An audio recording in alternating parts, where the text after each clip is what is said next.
Alright, I've sanded her face a bit. If you want, you can put a little bit of baby oil on her face to heal it up a bit, but since I was going to be painting right away, I just figured I'd use some of the blushing. So I pretty much just use the Pyrrole Red 6 and the taupe color, it's like Flesh 6 or so. The ones that come in the Genesis palettes that I sell at makingfairies.com and Art Dolls. Alright, here is my paint palette, and honestly lately it's been the family paint palette, so it's gotten really kind of crazy looking, as other people have used it too. But anyway, this is what I usually use for my blushing. Here is like it's a Pyrrole Red 5 or 6, and I mix it with some of the Flesh 06. Mix those two together and it kind of makes this darker pinkish color. And then sometimes there's a little bit alizarin crimson. I think this is like a warm red or warm brown. Anyway, I use those for my blushing. So that's what the paint setup looks like. Alright, these two colors are in the center on the Genesis paint palettes that I offer at Making Fairies and ArtDolls.com. Anyway, so it's just these two colors that you would put together. That's why I have them in the center, so you can mix them together and have it be your main blushing color.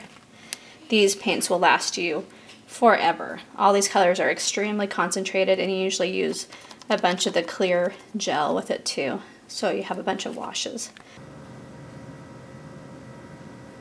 Anyway, I like to just go in, give some depth around the eyes.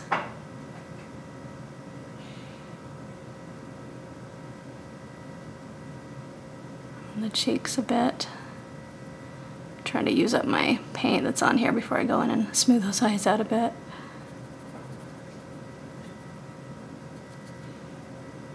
It works best if you have a dry brush as well. There we go.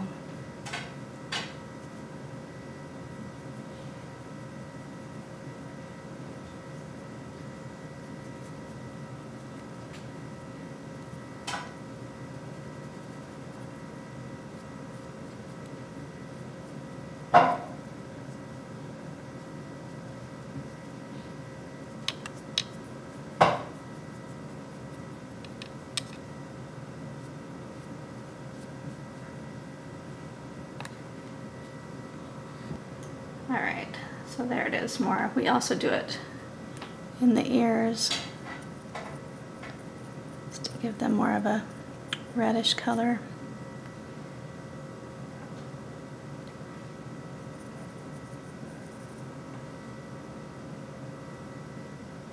You can get it in there pretty dark, and then just take your finger and wipe away the excess. Around her little nose, up in her nose.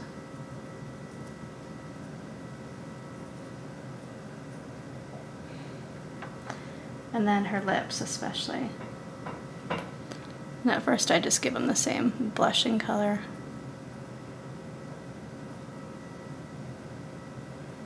And then I need to heat set this whole face. Next I just take a little bit of brown on my brush and just trace. Just lightly. You can see I've done it to this right eye already. Added just a little bit of eyeshadow.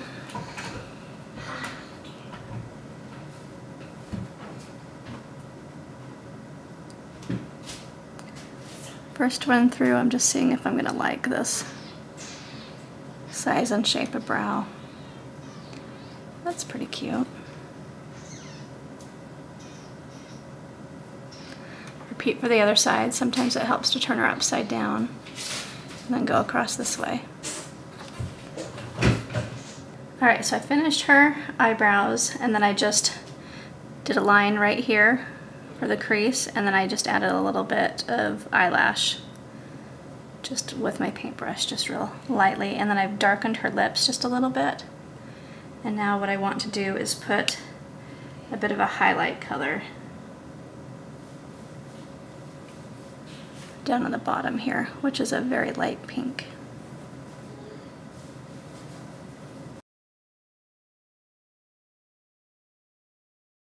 Sometimes I like to make the top lip a bit darker too, just for a bit of a highlight.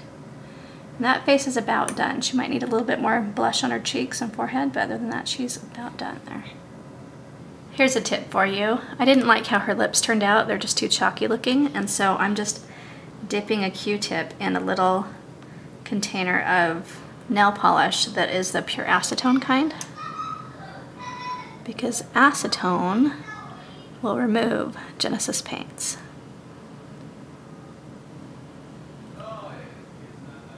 And I think it's actually going to work to just leave some of the paint there in the crevices, because that will give me some shadow.